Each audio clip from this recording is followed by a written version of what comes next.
So I'd like to show you three different mediums of paintings of my Look Way Up series. The Look Way Up series started when I was on a canoe trip in the north of Ontario, and when you're portaging a canoe and it's over your head, all you can see is a little bit ahead of you and your feet.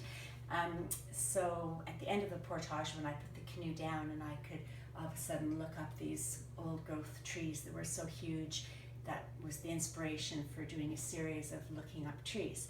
And then I thought I was finished that, because since then I've done this encaustic series of water lilies, but I recently traveled to the Muir Woods in San Francisco, and that's the inspiration for this painting, and I thought I wanted to revisit this series, but this time really big and in encaustic.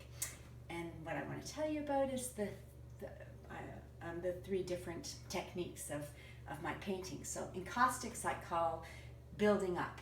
So I started this painting by painting the entire thing, the darkest green that you can see there, and with really big brushes. It's wax, it's beeswax tree resin and pigment melted. That's my melter. And then I go from bigger to smaller and smaller brushes, building up layers and building up the texture. You can actually see some curve of the bark, and so in encaustics, I'm building up. Every day, at the end of the day, you have to have it flat and use a heat gun to fuse the colors together.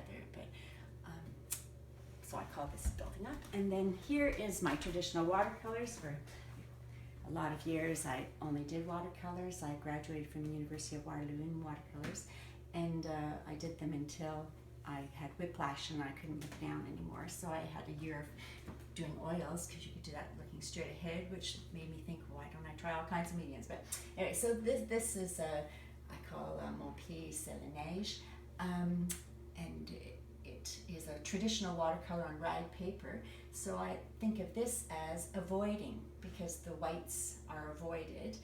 So the way I did this painting is by carefully drawing the trees and really all the branches that are going to be white, and then surrounding them by washes or wet on wet washes, or and I don't use Frisket or masking medium, because I don't like how it has a color. I like to be able to see the white, because white is such a beautiful color. You can do so much with different variations of white. So anyway, the white is the paper, and so watercolors I'm avoiding.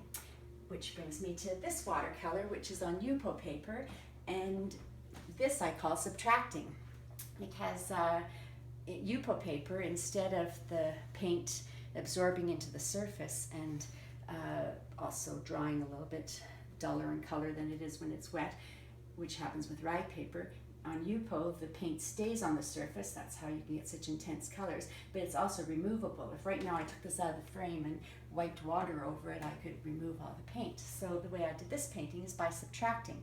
I first painted with a sponge roller. I did the entire surface the darkest green, and then I used water on a brush to take away where the tree trunks were, and then I repainted that surface with the darkest purple. And then I used my brush to modulate that, and I went back in with a roller to press some of the paint in and take some of the paint off. And all the sky is back to white, and I did that with a brush, also with a spray bottle of water that I spritzed it and got little dots, or a toothbrush. So I'm using my brush to subtract.